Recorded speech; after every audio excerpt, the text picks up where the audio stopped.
বিসমিল্লাহির রহমানির রহিম। প্রিয় শিক্ষার্থীবৃন্দ, অনলাইন টিচিং এ তোমাদেরকে স্বাগতম। নিশ্চয়ই তোমরা ভালো আছো। আজকে আমি আলোচনা করব নবম শ্রেণী ভোকেশনাল শাখা জেনারেল ইলেকট্রিক্যাল ওয়ার্কস 1 প্রথম পত্র অষ্টম অধ্যায় বৈদ্যুতিক সার্কিট নিয়ে।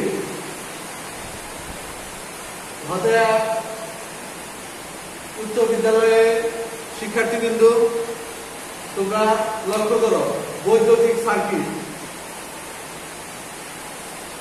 এই বৈদ্যুতিক সার্কিট কি? বৈদ্যুতিক সার্কিট হলো যে পথ দিয়ে সুষ্ঠুভাবে বিদ্যুৎ চলাচল করে তাকেই বৈদ্যুতিক সার্কিট বলে। বাংলায় বলা হয় বর্তনী। যে পথ বা রাস্তা দিয়ে বিদ্যুৎ সুষ্ঠুভাবে চলাচল করে, বাধাবিঘ্ন ছাড়াই চলাচল করে, তাকেই বলা হয় বৈদ্যুতিক সার্কিট। একটা সার্কিটের তিনটি মৌলিক জিনিস থাকে, যেমন ভোল্টেজ বা উৎস, বৈদ্যুতিক লোড এবং পরিবাহী তার। যেমন একটা বৈদ্যুতিক সার্কিটের চিত্র, যেমন দেখো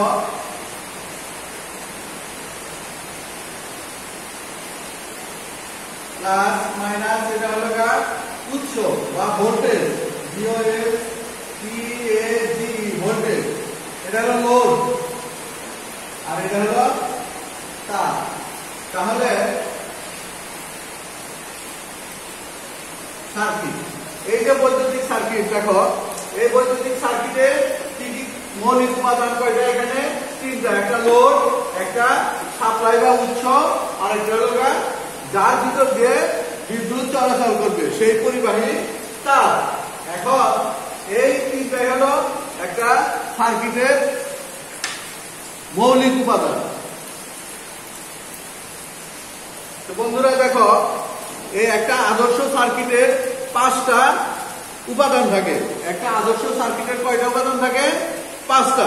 যেমন ভোল্টেজ বা উৎস, আরেকটা হলো রক্ষণ যন্ত্র বা ফিউজ, আরেকটা হলো নিয়ন্ত্রণ যন্ত্র, আরেকটা হলো বৈদ্যুতিক লোড, আরেকটা হলো পরিবাহী তার। তাহলে কয়টা পেলে? একটা আদর্শ সার্কিটের প্রথমেই থাকতে হবে কি? আচ্ছা দেখো তোমরা, একটি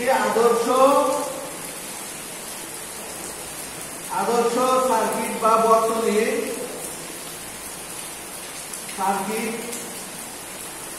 সার্কিটের 5টি উপাদান থাকে। কয়টি? 5টি উপাদান থাকে। এক নাম্বারই হলো ভোল্টেজ বা উৎস। দেখো, উৎস বা ভোল্টেজ ছাড়া, সোর্স ছাড়া কখনোই সার্কিট কার্যকারী হবে না। একটা সার্কিট বা বৈদ্যুতিক বর্তনীতে যখন ভোল্টেজই না থাকবে তখন সার্কিট কার্যকর হবে না। তারপরে দ্বিতীয় নাম্বার হলো রক্ষণ যন্ত্র। 2 নাম্বারে হলো রক্ষণ যন্ত্র, প্রোটেক্টিভ ডিভাইস, ইংরেজিতে বলে প্রোটেক্টিভ ডিভাইস। 3 নাম্বার হলো নিয়ন্ত্রণ যন্ত্র, নিয়ন্ত্রণ যন্ত্র। 4 নাম্বার হলো এখন দেখো, 1 নাম্বারে কি? ভোল্টেজ বা উৎস, 2 নাম্বারে রক্ষণ যন্ত্র, 3 নাম্বারে হলো নিয়ন্ত্রণ যন্ত্র, আর 4 নাম্বারে হলো বৈদ্যুতিক লোড। বৈদ্যুতিক লোড, এই লোড গুলো যেমন পাখা, বাতি, মোটর, এগুলো হলো বৈদ্যুতিক লোড। আর সর্বশেষ হলো যার ভিতর দিয়ে বিদ্যুৎ চলাচল করবে, পরিবাহী তার। এই 5টা হলো একটা বৈদ্যুতিক আদর্শ সার্কিটের উপাদান। এই 5টা হলো আদর্শ সার্কিটের উপাদান। তাহলে আমরা কি শিখলাম? বৈদ্যুতিক সার্কিট কাকে বলে? যে পথ বা রাস্তা দিয়ে বিদ্যুৎ খুব সহজেই কোনো বাধাবিঘ্ন ছাড়াই চলাচল করে তাকে বলা হয় বৈদ্যুতিক সার্কিট বা বর্তনী। এখন এই বর্তনী আর একটা আদর্শ বর্তনী বা সার্কিটের উপাদান কয়টা? 5টা। একটা হলো ভোল্টেজ দেওয়া উৎস, রক্ষক যন্ত্র, নিয়ন্ত্রণ যন্ত্র, বৈদ্যুতিক লোড এবং পরিবাহী তার। এখন আমরা আসি এই সার্কিট বা বর্তনী প্রকারভেদ।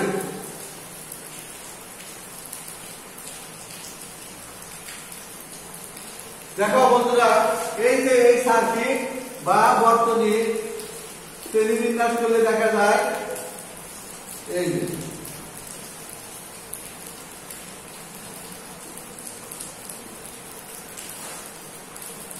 একটা হলো সিরিজ সার্কিট, সিরিজ সার্কিট, একটা হলো প্যারালাল সার্কিট, আর একটা হলো মিশ্র সার্কিট। তাহলে সার্কিট কয় প্রকার? বৈদ্যুতিক সার্কিট, বৈদ্যুতিক সার্কিট 3 প্রকার, একটা সিরিজ সার্কিট, একটা প্যারালাল সার্কিট, আর একটা মিশ্র সার্কিট। এখন আমরা আসি সিরিজ সার্কিট কি? তাহলে সার্কিট কয় প্রকার? 3 প্রকার, একটা সিরিজ সার্কিট, একটা প্যারালাল সার্কিট, আর একটা মিশ্র সার্কিট। এখন আমরা আসি 1 নম্বরে সিরিজ সার্কিট। সিরিজ সার্কিট বা শ্রেণী বর্তনী, বাংলায় বলা হয় শ্রেণী বর্তনী। সিরিজ সার্কিট হলো এরকম যে প্রথমটার দ্বিতীয় মাথা, দ্বিতীয়টার প্রথম মাথা, আবার দ্বিতীয়টার দ্বিতীয় মাথা, তৃতীয়টার প্রথম মাথা। এইভাবে যদি সাজানো থাকে তাহলে তাকেই বলা হবে সিরিজ সার্কিট। যেমন এই যে সিরিজ সার্কিট হলো চিত্র,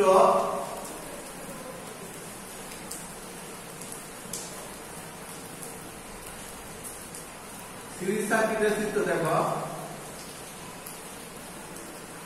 এটা হলো সাপ্লাই বা উৎস, প্লাস মাইনাস। এখানে দেখো রেজিস্ট্যান্স 1, রেজিস্ট্যান্স 2, রেজিস্ট্যান্স 3, এটা হলো বিদ্যুৎ প্রবাহিত। এখন দেখো এই যে প্রথমটার দ্বিতীয় মাথা, দ্বিতীয়টার প্রথম মাথা, এই যে তারপরে দ্বিতীয়টার দ্বিতীয় মাথা, তৃতীয়টার প্রথম মাথা, এইভাবে সংযোগ করে তাকে বলা হয় সিরিজ সার্কিট। এই সিরিজ সার্কিট, তাহলে আমরা ধারণা পেলাম যে সিরিজ সার্কিট কি। সিরিজ সার্কিটের চিত্র দেখো, চিত্র দেওয়া থাকলে কিন্তু তোমার সংখ্যাটা খুব সহজ হয়ে যায়। এখন সিরিজ সার্কিট কাকে বলে? যে কতগুলো সার্কিট, কতগুলো রেজিস্টর এইভাবে যুক্ত করা হয়, যার দ্বিতীয়টির প্রথম মাথা, প্রথমটির দ্বিতীয় মাথা এবং দ্বিতীয়টির প্রথম মাথা, আবার দ্বিতীয়টির দ্বিতীয় মাথা, তৃতীয়টির প্রথম মাথা, আবার তৃতীয়টির দ্বিতীয় মাথা, চতুর্থটির প্রথম মাথা, এইভাবে সংযোগ করা হয়, তখন তাকে বলা হয় সিরিজ সার্কিট বা শ্রেণী বর্তনী। এখন এই শ্রেণী বর্তনীতে ইকুইভ্যালেন্ট রেজিস্ট্যান্স, শ্রেণী বর্তনীতে ইকুইভ্যালেন্ট রেজিস্ট্যান্স বা সমতুল্য রেজিস্ট্যান্স, এই যে আরটি, আরটি ইকুয়াল টু, এই RT equal to R1 plus R2 plus R3। যখন গাণিতিক সমস্যা বলে আমরা করব, তখন যদি সমতুল্য রেজিস্ট্যান্স বা ইকুইভ্যালেন্ট রেজিস্ট্যান্স বের করা হয়, তখন এই যে R equal to R1 plus R2 plus R3 এইভাবে করতে হবে। এখন দেখো 2 নম্বরে দেখো প্যারালাল সার্কিট। কি সার্কিট? Parallel circuit. তাহলে কিন্তু আমরা এর আগে সিরিজ সার্কিট নিয়ে আলোচনা করলাম। মানে সিরিজ সার্কিট মনে আছে নিশ্চয়ই, যে প্রথমটার দ্বিতীয় মাথা, দ্বিতীয়টার প্রথম মাথা, দ্বিতীয়টার দ্বিতীয় মাথা, তৃতীয়টার প্রথম মাথা, এইভাবে যখন কতগুলো রেজিস্টার সংযুক্ত করা হয় তখন তাকে বলা হয় সিরিজ সার্কিট। আর এখন হলো প্যারালাল সার্কিট। দেখো চিত্র, এই একটা রেজিস্টর, এই একটা রেজিস্টর, আর একটা রেজিস্টর।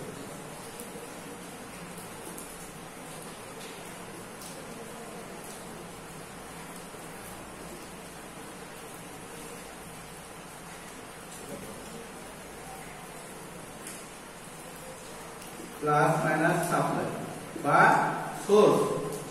সোর্স এখন দেখো রেজিস্টর 1 রেজিস্টর 2 রেজিস্টর 3 প্রবাহিত হচ্ছে বিদ্যুৎ। তাহলে এইটা হলো প্যারালাল সার্কিট, প্যারালাল সার্কিটের চিত্র। এখন তাহলে প্যারালাল সার্কিট কাকে বলে? কতগুলো রেজিস্টরের প্রান্তগুলো একটা বিন্দুতে আবার অন্য প্রান্তগুলো আর একটা নির্দিষ্ট বিন্দুতে যদি সংযোগ দেওয়া হয়, এইভাবে সংযোগ করাকে বলা হয় প্যারালাল সার্কিট বা সমান্তরাল বর্তনী। তাহলে প্যারালাল সার্কিট কাকে বলে? প্যারালাল সার্কিটটা হলো যে কতগুলো রেজিস্টরের একটা নির্দিষ্ট প্রান্ত একটা বিন্দুতে আবার অন্য প্রান্তগুলো আর একটা বিন্দুতে স্থাপন করা হয়। যদি অন্য প্রান্তগুলো যদি আর একটা বিন্দুতে স্থাপন করা হয় তাহলে তাকে বলা হয় প্যারালাল সার্কিট বা সমান্তরাল বর্তনী। তাহলে বলো বন্ধুরা, প্যারালাল সার্কিট কাকে বলে? যে কতগুলো রেজিস্টর এমন ভাবে সাজাতে হবে তার কতগুলো প্রান্তগুলো একটা নির্দিষ্ট বিন্দুতে আবার অন্য প্রান্তগুলো আর একটা নির্দিষ্ট বিন্দুতে স্থাপন করা হবে, সংযোগ করা হবে। তাহলে এইভাবে সংযোগ করাকে বলা হয় প্যারালাল সার্কিট। সংক্ষিপ্ত ধারণা দেওয়া হচ্ছে বন্ধুরা। দেখো প্যারালাল সার্কিটের equivalent resistance 1/Rb equal to 1/R1 plus 1/R2 plus 1/R3। এটা হলো প্যারালাল সার্কিটের ইকুইভ্যালেন্ট রেজিস্ট্যান্স বা সমতুল্য রোধ। এখন আমরা প্যারালাল সার্কিট সম্পর্কে ধারণা পেলাম। তারপরে আরেকটা কি আছে বন্ধুরা? মিশ্র সার্কিট। মিশ্র সার্কিট। এখন দেখো মিশ্র সার্কিটের ডায়াগ্রামটা দেখো।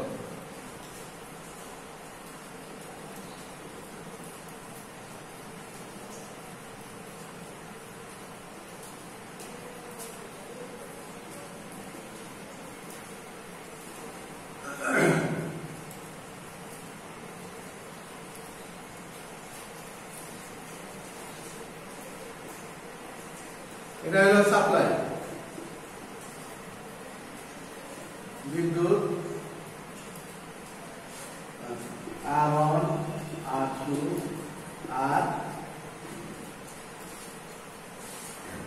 দেখো মিশ্র সার্কিট হলো কতগুলো সার্কিট বা রেজিস্টরে এমন ভাবে সংযোগ করতে হবে যার কতগুলো থাকবে সিরিজে এবং কতগুলো থাকবে প্যারালালে।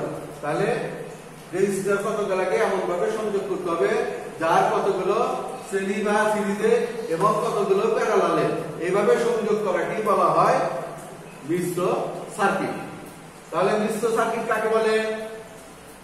কতগুলো রেজিস্টার যদি এমন ভাবে সংযোগ করা হয় সিরিজে আর কতগুলো রেজিস্টার যদি এমন ভাবে সংযোগ করা হয় প্যারালালে, আর এইভাবে সংযোগ করাকে বলা হবে মিশ্র সার্কিট। তাহলে আমরা কি আলোচনা শিখলাম? সার্কিট, বৈদ্যুতিক সার্কিট কাকে বলে? যে বিদ্যুৎ চলাচলে নিরবিচ্ছিন্ন বিদ্যুৎ চলাচলের পথকে বলা হয় বৈদ্যুতিক সার্কিট। আর এই সার্কিটের 5টা আদর্শ উপাদান আছে। উপাদানগুলো হলো লোড, বৈদ্যুতিক ভোল্টেজ, নিয়ন্ত্রণ যন্ত্র, রক্ষণ যন্ত্র এবং সর্বশেষে পরিবাহী তার। আর কি জানলাম? সার্কিট, বৈদ্যুতিক সার্কিট কয় প্রকার? বৈদ্যুতিক সার্কিট 3 প্রকার। একটা হলো সিরিজ সার্কিট, একটা প্যারালাল সার্কিট আর একটা মিশ্র সার্কিট। আমরা প্রত্যেক প্রকারের সার্কিটের চিত্র সহ সংজ্ঞা জানলাম বন্ধুরা। তাহলে আজকে এ পর্যন্তই। তোমাদের সকলের সুস্বাস্থ্য কামনা করে সকলকে ধন্যবাদ।